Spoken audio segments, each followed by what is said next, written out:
ഇപ്പോഴുള്ള പലരുടെയും പേര് കേൾക്കുമ്പോൾ ആ കുഞ്ഞ് ആണാണോ പെണ്ണാണോ എന്ന് പോലും നമുക്ക് തിരിച്ചറിയാൻ പറ്റില്ല. മത്തായി എന്ന് പറഞ്ഞാൽ നമുക്കൊരു സംശയവും വേണ്ട, ഏലി എന്ന് പറഞ്ഞാൽ ഒരു സംശയവും വേണ്ട.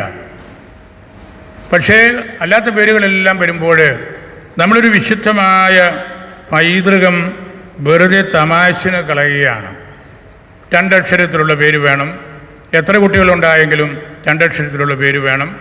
പിന്നീട് ഒരു തലമുറ കഴിയുമ്പം ഈ കുഞ്ഞ് ആരുടെ മകനാണ്, ഇതിൻ്റെ പാരമ്പര്യം എന്താണ്, ഇവൻ്റെ അപ്പനാരാണ്, ഇവൻ്റെ വല്യപ്പനാരാണ്, ഇതൊന്നും നമുക്ക് തിരിച്ചറിയാൻ പറ്റാത്ത വിധത്തിൽ നമ്മൾ കണ്ട സിനിമാ പേരുകളും ഓമന പേരുകളും, വീട്ടിൽ വേറൊരു വിളിപ്പേര് കൊടുക്കുന്നതിന് കുഴപ്പമൊന്നുമില്ല. പക്ഷെ നമുക്ക് നമ്മുടെ കുടുംബത്തിൻ്റെ, നമ്മുടെ മാതാപിതാക്കളുടെ പരമ്പരയിലുള്ള നല്ല പേരുകൾ, അത് വിശുദ്ധന്മാരുടെ പേരാണ്, സുവിശേഷകന്മാരുടെ പേരാണ്, രക്തസാക്ഷികളുടെ പേരാണ്. അങ്ങനെയുള്ള പേരുകൾ മാമോദിസായിൽ കൊടുക്കുകയും സാധിക്കുന്നിടത്തോളം അത് വിളിപ്പേരായിട്ടൂടെ എടുക്കുകയും ചെയ്യുമ്പോഴാണ് നമ്മൾ ക്രൈസ്തവരായിട്ട്, നസ്രാണികളായിട്ട്, സുറമലബാർ സഭക്കാരായിട്ടൊക്കെ നമുക്ക് ജീവിക്കാൻ പറ്റുകയുള്ളൂ. നോമ്പ് വരുമ്പോഴോ നോമ്പൊന്നും വേണ്ട, കൊച്ചല്ലേ, അവന് കോഴി തന്നെ പുഴുങ്ങി കൊടുക്കാം, അപ്പന് പ്രായമായല്ലോ, പോത്തിറച്ചി മേടിച്ച് കൊടുത്തു കളയാം. ഇതൊന്നും ഒരു കാര്യമൊന്നുമില്ലെന്ന്. 2 ആഴ്ച അപ്പനും കുഞ്ഞുമൊക്കെ പച്ചക്കറിയൊക്കെ കഴിച്ചിരുന്നാലൊന്നും ഒന്നും സംഭവിക്കാൻ പോകുന്നില്ല, കുറച്ചുകൂടെ നല്ല ആരോഗ്യം കിട്ടുകയുള്ളൂ. നമ്മളതിനെയെല്ലാം ലഘൂകരിച്ച് നോമ്പൊന്നും സാരമില്ല, ഇപ്പോൾ ഒന്നുമില്ല, പാലായി മാത്രമേ നോമ്പുള്ളൂ, മറ്റു രൂപതയിലൊന്നും നോമ്പില്ല, ഇതൊക്കെ ഞാൻ കേട്ടുകൊണ്ടിരിക്കുന്നതാ, എനിക്ക് കിട്ടുന്ന എഴുത്തുകളാണ്. നമ്മളിതൊന്നും നഷ്ടപ്പെടുത്തി കളയരുത്. നമ്മുടെ പൂർവികർ പഠിപ്പിച്ചതും നമ്മളുടെ സഭ പഠിപ്പിച്ചതുമായ കാര്യങ്ങൾ നമ്മുടെ ജീവിതത്തിൽ കൊണ്ടു നടക്കാൻ പഠിക്കുമ്പോഴാണ് നമുക്ക് അതിൻ്റെ സാങ്ക്ടിറ്റിയോടുകൂടി മാമോദീസായിൽ നല്ലൊരു വിശുദ്ധയുടെ പേര് സ്വീകരിക്കുമ്പോൾ അത് പവിത്രമായ ഒരു കാര്യമാണ്. ഞാൻ കുറ്റം പറയുന്നതായിട്ട് വിചാരിക്കരുത്. സമർപ്പിതരുടെ പോലും പേരുകൾ കേൾക്കുമ്പോൾ എനിക്ക് അത്ഭുതം തോന്നിയിട്ടുണ്ട്. ഇതാരാണാവോ? അതാണ്, അങ്ങനെ കൈവിട്ടു പോവുകയാണ്, നമ്മൾ കണ്ണടച്ച് കളയുകയാണ്, നല്ല പാരമ്പര്യങ്ങളൊക്കെ എടുത്ത് വലിച്ചെറിയുകയാണ്. ലോകത്തിൻ്റെ പരിഷ്കാരത്തോട് ചേർന്ന് നമ്മുടെ കുഞ്ഞുങ്ങളെയും നമ്മുടെ സമർപ്പിതരെയും നമ്മുടെ കുടുംബ ആചാരങ്ങളെയും സഭയുടെ ആചാരങ്ങളെയും എല്ലാം നമ്മൾ എടുത്തു കളയുകയാണ്.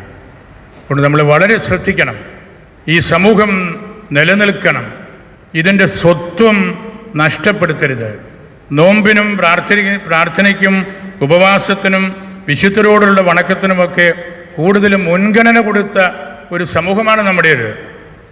ആ ഒരു യാഥാർത്ഥ്യം നമ്മൾ തിരിച്ചറിയുമ്പോഴാണ് ഇത്തരത്തിലുള്ള തിരുവചനങ്ങളുടെ പ്രായോഗികമായ കാര്യങ്ങളിലേക്ക് നമ്മൾ കടന്നു വരിക എന്ന സത്യത്തിൽ നമ്മൾ നിൽക്കുന്നത്. നന്നായിട്ട് ജീവിക്കുമ്പോൾ കർത്താവ് നമ്മുടെ കൂട്ടത്തിൽ എപ്പോഴും ഉണ്ടായിരിക്കും. കർത്താവിൻ്റെ ആ ഒരു മഹത്വമാണ് നമ്മൾ കൂട്ടത്തിൽ കൊണ്ടുനടക്കേണ്ടത്. നല്ല പേര് പറയുമ്പോൾ നാവിൻ്റെ കെട്ടഴിയും. സക്കറിയായ്ക്ക് അതാണല്ലോ സംഭവിച്ചത്. എൻ്റെ മകനെ യോഹന്നാൻ എന്ന് പേര് പെടണം, ദൈവം കൃപയായിരിക്കുന്നവനെന്നുള്ള പേര് കൊടുക്കണം എന്ന് അദ്ദേഹം എഴുതി കൊടുത്തപ്പോൾ ആ പേര് എഴുതിയപ്പോൾ നാവിൻ്റെ കെട്ടഴിഞ്ഞു. മകനെ യോഹന്നാൻ എന്ന് വിളിക്കുമ്പോൾ, മത്തായി എന്ന് വിളിക്കുമ്പോൾ, അന്തോണി എന്ന് വിളിക്കുമ്പോൾ, നമ്മുടെ ഇടവക ഏതാണല്ലോ അന്തോണീസിൻ്റെ നാമത്തിലാണ്. വേദപണ്ഡിതനായിരുന്നു, താപസനായിരുന്നു, പരിശുദ്ധ കുർബാനയുടെ വലിയ ഒരു പ്രചാരകനായിരുന്നു, ലിറ്ററജിയെക്കുറിച്ച് ഒരുപാട് ക്ലാസ്സുകൾ എടുത്ത് പാശ്ചാത്യ ലോകത്തെ പഠിപ്പിച്ചവനാണ്. വലിയ മാർക്കറ്റിലൊക്കെ പോയി ജനങ്ങളോട് സുവിശേഷം പ്രസംഗിച്ചവനാണ്. സാമൂഹ്യ പ്രവർത്തകനായിരുന്നു. അതെല്ലാം ദൈവവചനത്തിലും പരിശുദ്ധ കുർബാനയിലും ആഴത്തിലുള്ള ബന്ധം സ്ഥാപിച്ചതുകൊണ്ടാണ്. ഈ ഇടവക നമുക്ക് നൽകുന്ന സന്ദേശവും അതാണ്. ഈ മാമോദീസ, യോഹന്നാൻ്റെ മാമോദീസ നമുക്ക് നൽകുന്ന സന്ദേശവും അതാണ്. മാതാപിതാക്കളോടുള്ള വിധേയത്വം, കുടുംബ പാരമ്പര്യങ്ങളോടുള്ള നമ്മുടെ ആഴമായ ബന്ധം, അതൊക്കെ നമ്മൾ കാത്തു സൂക്ഷിക്കുമ്പോഴാണ് കർത്താവിൻ്റെ കരം നമ്മുടെ മേൽ ഉണ്ടാകുന്നത്, കർത്താവ് നമ്മുടെ കൂട്ടത്തിൽ ഉണ്ടാകുന്നത്. നമ്മുടെ കുഞ്ഞുങ്ങളെ ദൈവം വേണമല്ലോ സംരക്ഷിക്കാനായിട്ട്. അവർ മത്തായിയും മർക്കോസും ലൂക്കായും ജേക്കബോക്കയായിട്ട് നടക്കുമ്പോൾ ദൈവം അവരെ സംരക്ഷിച്ചുകൊള്ളും. ആ പേര് വിളിക്കുമ്പം തന്നെ ദൈവത്തിൻ്റെ ശബ്ദമാണ് നമ്മൾ കേൾപ്പിക്കുന്നത്. അങ്ങനെ നമുക്ക് നല്ല വിശുദ്ധ പാരമ്പര്യങ്ങൾ കാത്തു സൂക്ഷിക്കാനുള്ള അവസരമായിട്ടുകൂടെ ഈ പേരിടിയിൽ, യോഹന്നാൻ്റെ പേരിടിയിൽ കാരണമാകട്ടെ എന്ന് ഞാൻ പ്രത്യേകമായിട്ട് പ്രാർത്ഥിക്കുന്നു.